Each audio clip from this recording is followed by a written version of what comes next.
Hello guys, good morning, welcome back on फोमा educational hub. और ये लास्ट लेक्चर है क्वांटम मैकेनिक्स का। तो I am happy and I think you also will be happy. I don't know, but मुझे अच्छा लग रहा है क्योंकि कोर्स कंप्लीट हो रहा है क्वांटम मैकेनिक्स का बहुत टाइम बाद। तो एक्सप्लेनेशन जो व्याख्या है उसके बारे में हम लोग बात करते हैं। इसके बारे में देखो, हम लोग क्या पढ़ रहे थे, हम फ्रैंक हर्ट्ज एक्सपेरिमेंट पढ़ रहे थे।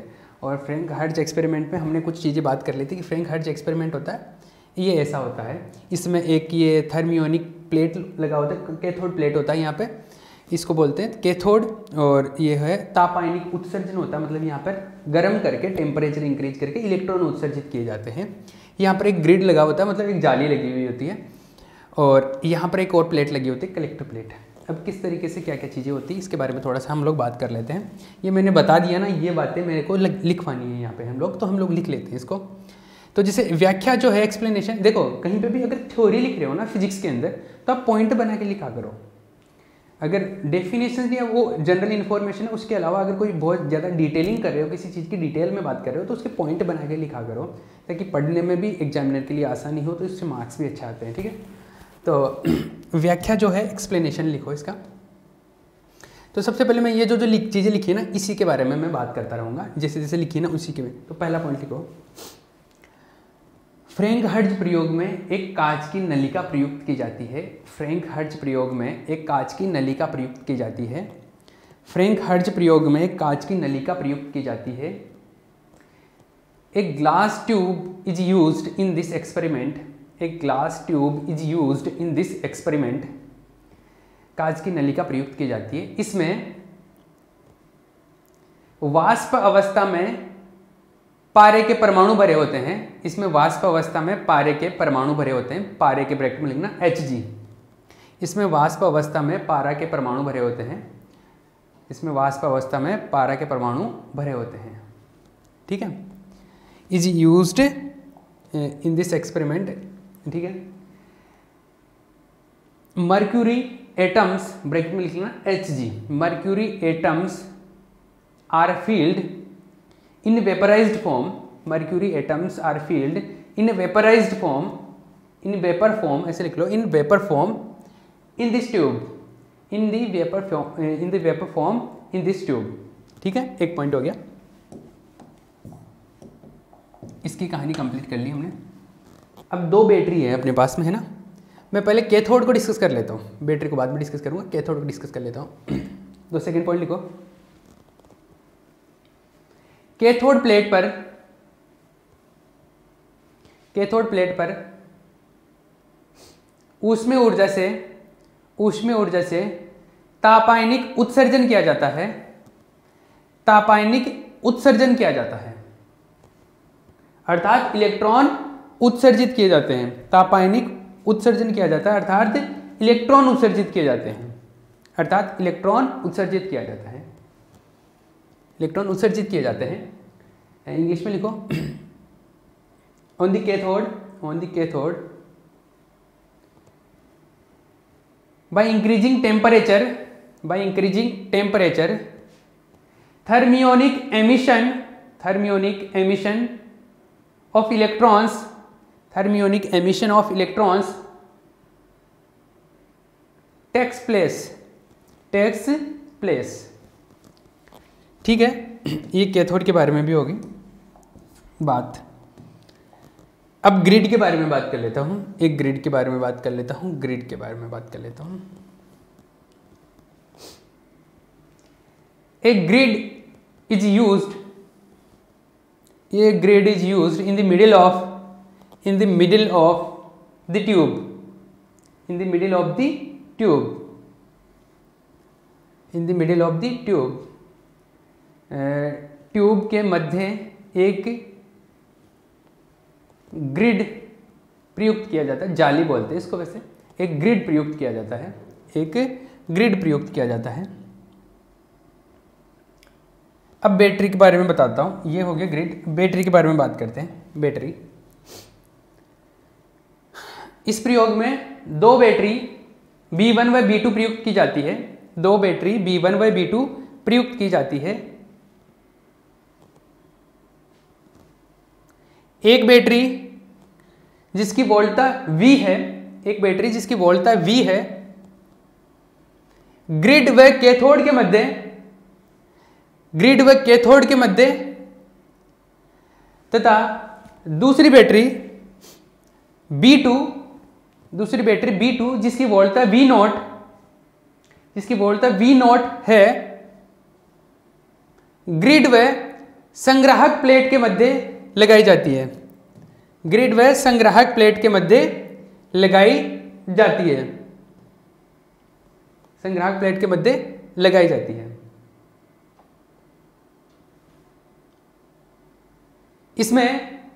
इसमें ग्रिड को धनात्मक वोल्टता पर रखा जाता है, ग्रिड को धनात्मक वोल्टता पर रखा जाता है, तथा कैथोड व संग्राहक प्लेट को, तथा कैथोड व संग्राहक प्लेट को ऋणात्मक वोल्टता पर रखा जाता है, कैथोड व संग्राहक प्लेट को ऋणात्मक वोल्टता पर रखा जाता है। ये हो गई कहानी खत्म। इंग्लिश में लिख लो।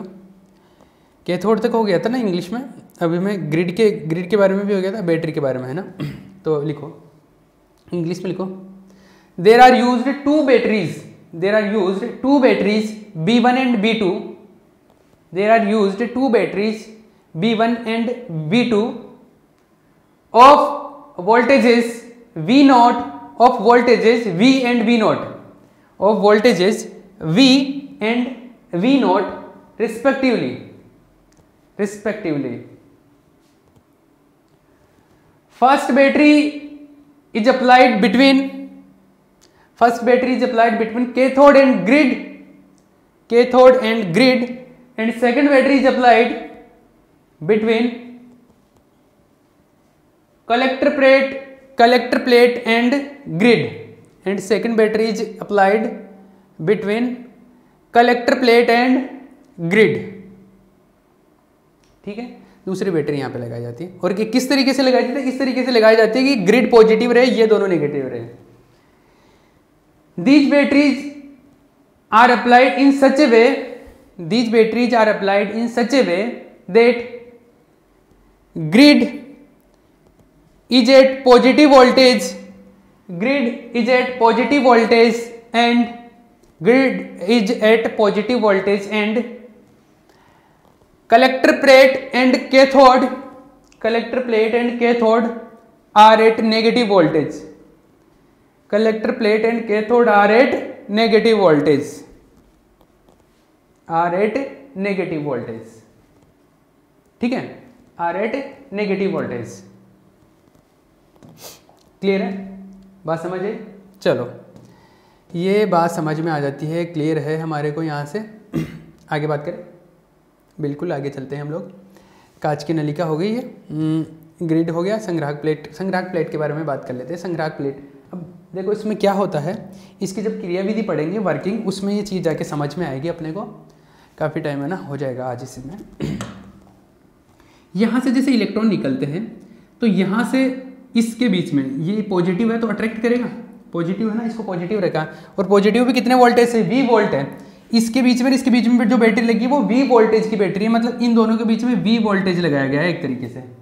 मतलब ये V वोल्टेज से इसको अट्रैक्ट करेगा, इसकी एनर्जी यहाँ तक पहुँचते कितनी हो जाएगी? EV एनर्जी हो जाएगी इसकी, यहाँ तक ये अट्रैक्ट कर रहा है, ये अट्रैक्ट कर रहा है, ये बहुत स्पीड में आएंगे इधर। ठीक है, अभी इस जाली तक तो बहुत स्पीड में आएंगे। उसके बाद में क्या होगा, ये जो V नोट है, ये V नोट, इसकी वजह से यहाँ पे नेगेटिव है, तो ये इलेक्ट्रॉन क्या करेगा, इस इलेक्ट्रॉन को ये रिपेल करेगा, ये प्रतिकर्षित करेगा।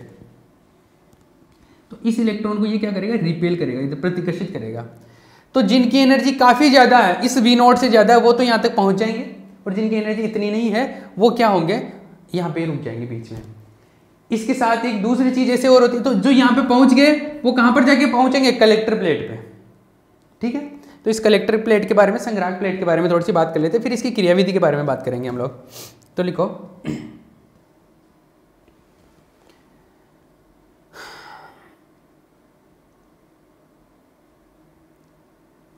इतना ही है। कलेक्टिव प्लेट के बारे में ज़्यादा डिस्कस नहीं करेंगे, जो अभी क्रियाविधि के अंदर आ जाएगी वो जो बात, क्योंकि अभी क्रियाविधि से पहले उस चीज़ को एक्सप्लेन करना इतना आसान नहीं है, तो वो समझ में भी नहीं आएगा यहाँ पे। तो हम लोग क्रियाविधि में डिस्कस करेंगे इस चीज़ को, कलेक्टिव प्लेट वाली बात को।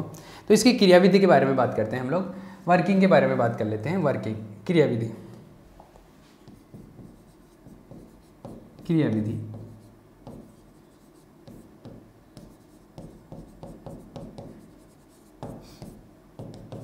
पॉइंट वाइज लिख लो इसको भी, पॉइंट पॉइंट। देखो इसमें क्या है, सबसे पहले तो यहाँ से बात करेंगे कि थर्मियोनिक एमिशन से, यहाँ पे तापायनिक उत्सर्जन से इलेक्ट्रॉन उत्सर्जित होते हैं, और इलेक्ट्रॉन उत्सर्जित होंगे तो इस जी से, पॉजिटिव प्लेट है ना, इससे आकर्षित होंगे, और इससे आकर्षित हो गए तो इसमें क्योंकि V वोल्टेज लगाया हुआ है इनके बीच में, E इसका आवेश है, तो इसकी ऊर्जा कितनी होगी, EV एनर्जी हो जाएगी जब तक कि यहाँ पहुँचेगा तब तक। तो ये बात लिखता हूँ, पहले तो यहाँ तक पहुँचाते हैं इलेक्ट्रॉन को, फिर यहाँ से यहाँ ले जाएंगे, ठीक है। तो लिखो सर्वप्रथम तापायनिक उत्सर्जन द्वारा, सर्वप्रथम तापायनिक उत्सर्जन द्वारा कैथोड प्लेट से, सर्वप्रथम तापायनिक उत्सर्जन द्वारा कैथोड प्लेट से इलेक्ट्रॉनों का उत्सर्जन कराते हैं, उत्सर्जन कराते हैं। इंग्लिश में लिख लो इस पॉइंट को। First of all electrons are emitted by thermionic emission, electrons are emitted by thermionic emission from the cathode plate, from the cathode plate, from the cathode plate, ठीक है, फ्रॉम द कैथोड प्लेट। ये बात समझे, from the cathode plate यहाँ से निकलेंगे, इसके बाद में ये अट्रैक्ट करेगा, ये आकर्षित करेगा, तो इसकी तरफ जाएगा ये।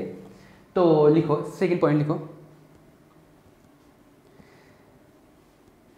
सेकंड पॉइंट, लिखो धनात्मक ग्रिड वोल्टता के कारण, धनात्मक ग्रिड वोल्टता के कारण उत्सर्जित इलेक्ट्रॉन ग्रिड की ओर आकर्षित होते हैं, ग्रिड की ओर आकर्षित होते हैं, तथा ग्रिड पर पहुंचने पर, तथा ग्रिड की ओर आकर्षित होते हैं, तथा ग्रिड पर पहुंचने पर इनकी ऊर्जा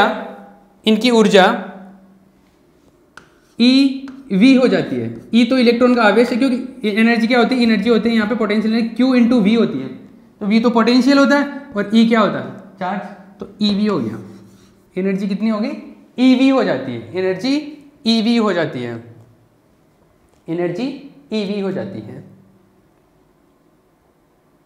इंग्लिश में लिखो, emitted electrons will attract by positively charged grid, when electrons will reach to grid, the energy of electrons will be EV, the energy of electrons will be EV, the energy of electrons will be EV, क्योंकि नीचे इसके ये जो point लिखा है इसके नीचे लिख लेना Q इंटू V होता है, तो एनर्जी हो गया EV, ये एनर्जी हो जाता है जब ये ग्रिड पे पहुंचते हैं ना तब। ये दोनों लाइन लिख लेना इस पॉइंट के बाद में, जो पॉइंट लिखवाए ना उसके बाद में, ठीक है। अब देखो यहाँ तक तो पहुँच गए, अब यहाँ के बाद में क्या है, यहाँ तक आगे अपने पास एनर्जी लेके कितनी EV एनर्जी है, इसकी EV एनर्जी इसके पास में। अब इधर से ये V0 एनर्जी है, नेगेटिव है ना, नेगेटिव V0 एनर्जी इधर, मतलब V0 पोटेंशियल से, V0 पोटेंशियल का मतलब हो गया EV0 पोटेंशियल, EV0 ऊर्जा से, इधर ये इधर पुश करने की कोशिश कर रहा है, इधर धक्का मारता है, और ये इधर आने की कोशिश कर रहा है EV एनर्जी के साथ में। तो जिनकी एनर्जी EV0 से ज़्यादा होगी वो पहुंच जाएंगे वहाँ पर। तो अब इसके बाद में लिखो next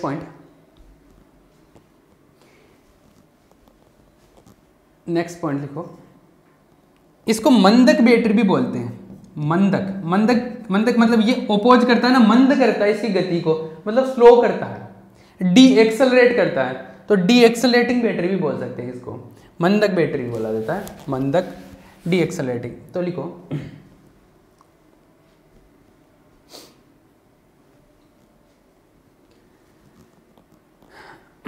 due to the potential of battery B2, due to the potential of battery B2, electrons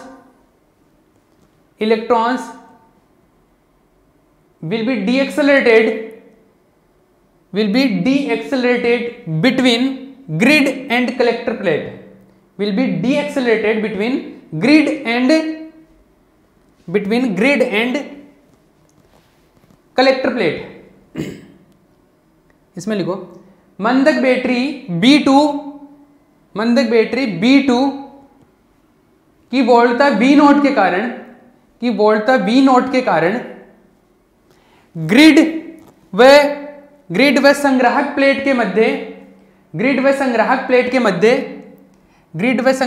के मध्य इलेक्ट्रॉनों की गति मंद हो जाती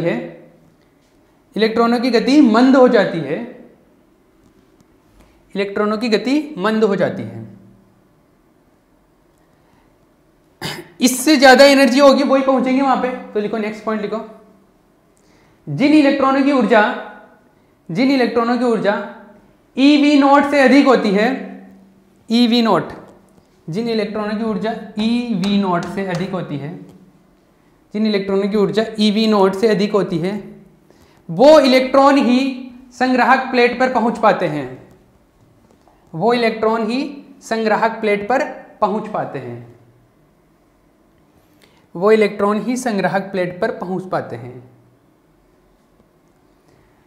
Only those electrons will reach to the collector plate,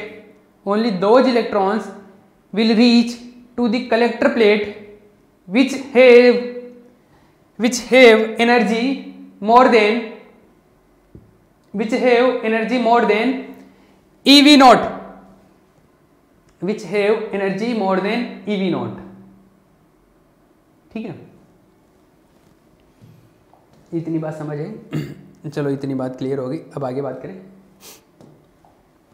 अब देखो इसमें एक और चीज़ होती है जो अपनी इंपॉर्टेंट चीज़ है। जब यहाँ से इलेक्ट्रॉन जा रहे होते हैं तो Hg परमाणु बीच में आ जाते हैं। अब Hg परमाणु से टक्कर करेगा तो एनर्जी इनके पास जा भी सकती है। प्रत्यास्थ टक्कर होती है, अगर इलास्टिक कोलिजन होता है तो एनर्जी, टोटल एनर्जी क्या होती है? कांस्टेंट रहती है। और काइनेटिक एनर्जी, टोटल एनर्जी वैसे कांस्टेंट रहती है, काइनेटिक एनर्जी भी क्या होती है? कांस्टेंट रहती है। काइनेटिक एनर्जी कंजर्व रहती है। लेकिन अगर अपने पास में नॉन इलास्टिक कोलिजन हो रहा है, अप्रत्यास्थ टक्कर हो रही है, अगर अप्रत्यास्थ टक्कर हो रही है तो इनके पास में क्या होता है? Hg परमाणुओं के पास में ऊर्जा चली जाती है। और जैसे ये इलेक्ट्रॉन आ रहा है, इसके पास में कुछ एनर्जी है, ये एनर्जी है, Hg परमाणु आगे बीच में Hg परमाणु से टक्कर करेगा और अप्रत्यास्थ टक्कर होती है। अगर इन इलास्टिक कोलिजन होती है तो इन इलास्टिक कोलिजन से Hg परमाणु, Hg एटम के पास में एनर्जी ट्रांसफर हो जाएगी। और Hg परमाणु के पास में अगर एनर्जी ट्रांसफर हो गई, और जैसे मान लो Hg परमाणु के ऊर्जा इस तरह से है, ऐसे, तो मान लो इसको यहाँ से Hg परमाणु यहाँ पर है पहले इस एनर्जी लेवल पे, यहाँ से यहाँ तक जाने में मतलब इनके बीच में जो एनर्जी का गैप है वो मान लो 4.9 इलेक्ट्रॉन वोल्ट होता है Hg में पहले ऊर्जा स्तर के लिए। और अगर आपका जो इलेक्ट्रॉन आ रहा है उसके पास में भी 4.9 इलेक्ट्रॉन वोल्ट एनर्जी है, तो जैसे इससे टक्कर करेगा ये एनर्जी लेके यहाँ पे पहुँच जाएगा। किस में पहुँच जाएगा? इसके अंदर, मतलब प्रथम उत्तेजित अवस्था में।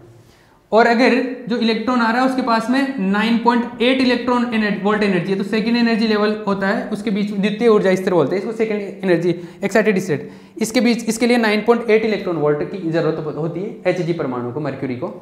तो अगर इतनी एनर्जी इलेक्ट्रॉन के पास में, तो ये सेकंड एक्साइटेड स्टेट में पहुंच जाएगा, द्वितीय ऊर्जा अवस्था में। तो वो कितनी एनर्जी लेके आ रहा है उसके हिसाब से जैसे इससे कोलिजन करेगा वो फर्स्ट में चला जाएगा, सेकंड में चला जाएगा। वो तो फर्स्ट में चला गया, इसकी एनर्जी क्या हो गई? कम हो गई। इसकी एनर्जी कम हो गई तो ये स्लो चलना शुरू कर देंगे। और इलेक्ट्रॉन स्लो चलने का मतलब इलेक्ट्रॉन चल रहा है, फास्ट चल रहा है तो करंट ज्यादा होगा, इलेक्ट्रॉन धीरे चल रहा है तो करंट कम होगा। तो वहां से एकदम से करंट क्या हो जाएगा? कम होने लग जाएगा। जैसे एनर्जी इसको ट्रांसफर करेगा खुद की एनर्जी कम हो जाएगी, खुद की एनर्जी कम हो जाएगा मतलब वो स्लो चलने लग जाएगा। स्लो मतलब करंट कम हो जाएगा। तो यहाँ से देखो, ये जब यहाँ से इलेक्ट्रॉन इधर से आते हैं इस प्लेट में आके, यहाँ से करंट भी फ्लो होता है। यहाँ पर अगर एमीटर लगा देते हैं ना हम लोग, एमीटर लगा देते हैं तो यहाँ पर क्या होता है? करंट भी मेजर करते हैं। तो वो करंट क्या होता है? जैसे 4.9 पे आता है करंट एकदम से कम हो जाता है, फिर 9.8 पे जाता है, फिर से करंट कम हो जाता है। तो ये चीज़ें होती है। जैसे इलेक्ट्रॉन जो आ रहा है, आपका इलेक्ट्रॉन जो आ रहा है वो एनर्जी लेके आ रहा है, Hg परमाणु से सामना हो गया उसका, और इसका टक्कर हो गई, कोलिजन हो गया, अप्रत्यास्थ टक्कर है मान लो, मतलब एनर्जी ट्रांसफर करेगा ये इनइलास्टिक कोलिजन। इनइलास्टिक कोलिजन इसके पास में पहले अगर इनकी एनर्जी ज़्यादा नहीं है तो करंट जो है, करंट मिली एम्पियर, इधर से मैं वोल्टेज अगर इंक्रीज कर रहा हूँ, मतलब मैं क्या बता रहा हूँ, ऐसा है इस बैटरी का वोल्टेज बढ़ाएंगे, इस बैटरी का वोल्टेज बढ़ाएंगे तो इलेक्ट्रॉन फास्ट जाएंगे, क्योंकि इलेक्ट्रॉन के पास एनर्जी ज़्यादा होगी, इलेक्ट्रॉन और तेज गति से जाएंगे और फास्ट जाएंगे और फास्ट जाएंगे और फास्ट जाएंगे तो यहाँ तक जल्दी पहुँचेंगे कलेक्टर प्लेट तक, और करंट क्या होगा, ज़्यादा होगा। तो जैसे जैसे वोल्टेज बढ़ाते हैं, जैसे जैसे वोल्टेज बढ़ाते बढ़ाते करंट का वैल्यू बढ़ता। लेकिन एक बार ऐसी सिचुएशन आती है कि जैसे इलेक्ट्रॉन का एनर्जी 4.9 इलेक्ट्रॉन वोल्ट के बराबर होता है, इतना होता है 4.9 इलेक्ट्रॉन वोल्ट, वहां पे जाते ही 4. जैसे मान लो ये है 4.9, ये 4.9 इलेक्ट्रॉन वोल्ट है, इस जगह पर आते ही क्या हो जाता है, ये जैसे कोलिजन होगा इस सिचुएशन में, और वो जो Hg परमाणु वो ले लेगा इस टाइम पे एनर्जी, और वो ऊपर वाली एनर्जी में चला जाता है। तो इसकी इलेक्ट्रॉन की एनर्जी कम हो जाएगी, इलेक्ट्रॉन की एनर्जी का मतलब स्लो चलने लग जाएगा, स्लो चलने पर मतलब करंट कम हो जाएगा, तो एकदम से यहाँ पे करंट का वैल्यू क्या हो जाता है, डिक्रीज हो जाता है, फिर से वापस से इंक्रीज होता है। फिर अगर पोटेंशियल का वैल्यू ऐसा है, ये एकदम से यहाँ पे डिक्रीज होता है, फिर अगर वापस बढ़ता पोटेंशियल तो बढ़ ही रहा है, तो फिर करंट वापस बढ़ने लगता है, फिर एक टाइम आता है ऐसा, फिर वापस से डिक्रीज हो जाता है। ये यहाँ पर ये जो है 9.8 इलेक्ट्रॉन वोल्ट पे होता है, 9.8 पे, ये 4.9 इलेक्ट्रॉन पे वोल्ट पे होता है। ये फर्स्ट एक्साइटेड स्टेट होती है, ये प्रथम उत्तेजित अवस्था है, प्रथम उत्तेजित अवस्था,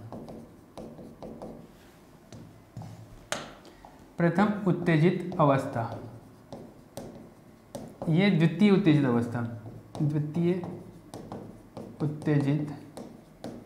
अवस्था, सेकेंड एक्साइटेड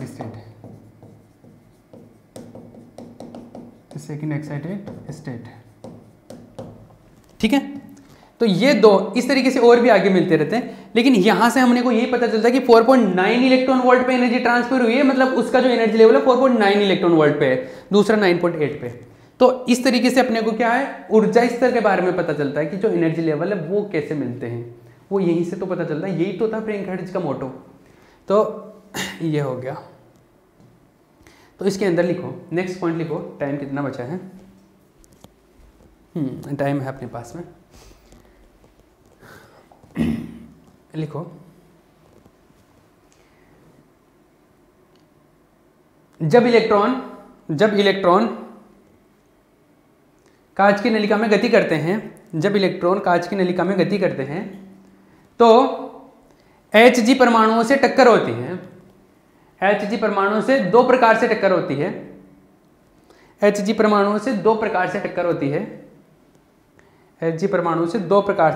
है, प्रत्यास्थ टक्कर में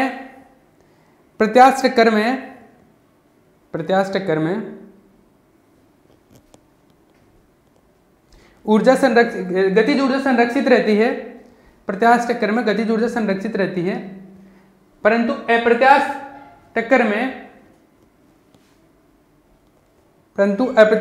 में गतिज ऊर्जा संरक्षित नहीं रहती,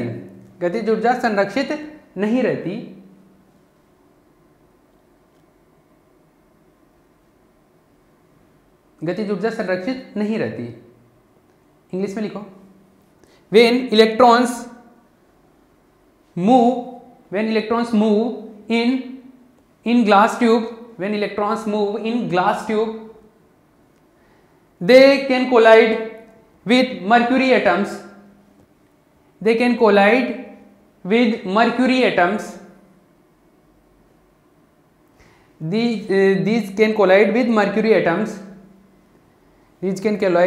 with mercury atoms,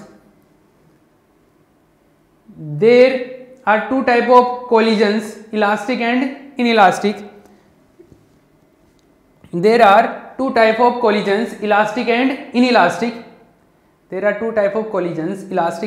inelastic. Elastic and inelastic.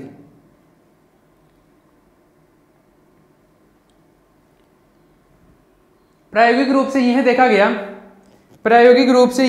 गया कि जब, नेक्स्ट पॉइंट में लिखना है, प्रायोगिक रूप से यह देखा गया कि जब कि जब इलेक्ट्रॉन की ऊर्जा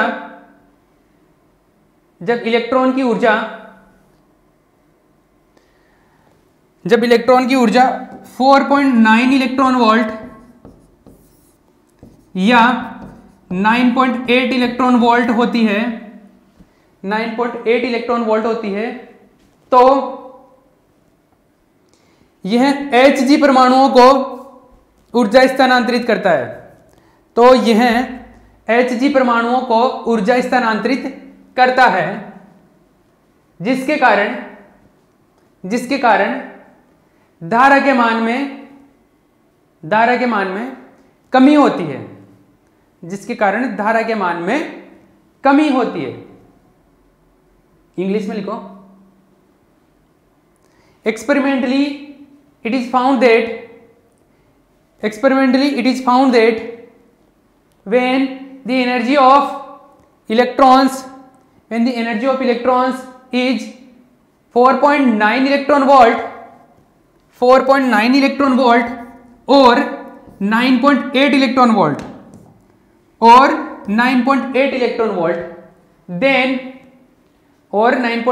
volt, then these electrons transfer the energy to the Hg atoms.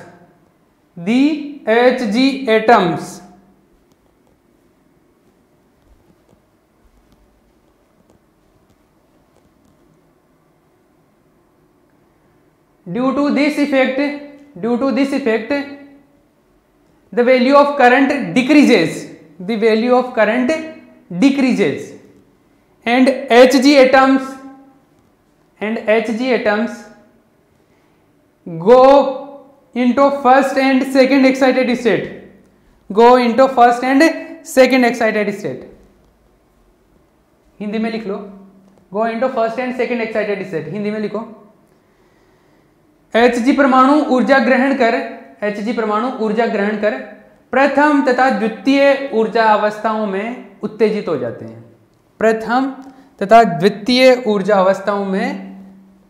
हो जाते हैं। ये ग्राफ बना लेना, ये जो बनाया है मैंने, ये कर्व बना लेना। इधर वोल्टेज चलेगा, इधर ये वैल्यू मैंने इधर लिख दिया, इधर लिखने की जरूरत नहीं है। 4.9 इलेक्ट्रॉन वोल्ट 9 पॉइंट। तो जब ये यहाँ से होगा तो जैसे ही एनर्जी क्या करेगा, ये Hg एटम को देगा। Hg एटम तो क्या हो जाएगा, एक्साइटेड स्टेट में चला जाएगा और इसकी एनर्जी कम हो जाएगी तो करंट कम हो जाएगा। फिर जैसे जैसे वोल्टेज बढ़ाएंगे फिर बढ़ेगा और 9.8 पर आते ही फिर से वो वापस दे देगा, क्योंकि सेकंड एक्साइटेड स्टेट के बराबर एनर्जी मिल जाएगी। वो सेकंड एक्साइटेड स्टेट में चला जाएगा, वो उत्तेजित अवस्था में चला जाएगा Hg परमाणु, और इसकी एनर्जी कम हो जाएगी, फिर करंट का वैल्यू कम हो जाएगा। तो ये करंट और ये वाला ग्राफ बना लेना, वक्र, IV वक्र, IV कर्व, ठीक है, ये बना लें। ये आपका क्वांटम मैकेनिक्स कंप्लीट हो गया है।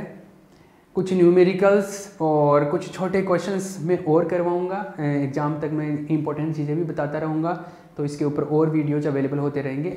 ये कंप्लीट कोर्स हो गया है एक बार आपका। कुछ छोटे क्वेश्चंस, कुछ इंपॉर्टेंट क्वेश्चंस और प्रीवियस ईयर्स के कुछ क्वेश्चंस, टेस्ट वगैरह, ये सब कुछ इसमें चलता रहेगा टाइम पे।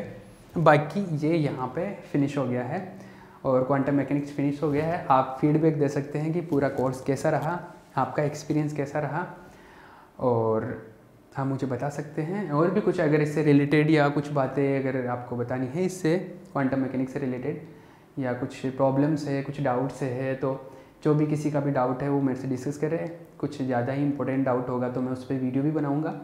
बाकी नॉर्मली तो डाउट छोटा मोटा होता था तो मैं फ़ोन कॉल पे या मैसेज पे या जैसे भी वो एक्सप्लेन हो जाता है, सिंपल सा डाउट। तो बाकी बड़ा क्वेश्चन, अगर बड़ा डाउट होगा तो मैं उस पर कंसेप्चुअली उस पर पूरा वीडियोज़ हम बनाएंगे, ठीक है। एक बुक कंप्लीट हो गया, अब न्यूक्लियर फिजिक्स और सॉलिड स्टेट पैरेलली चलेंगे, ठीक है, ओके। तो मुझे अच्छा लग रहा है क्योंकि एक बुक ख़त्म हो गई, मेरा बर्डन कम हो गया। चलो, थैंक यू, अच्छा लगा और फीडबैक दीजिएगा आप। चलो ठीक है।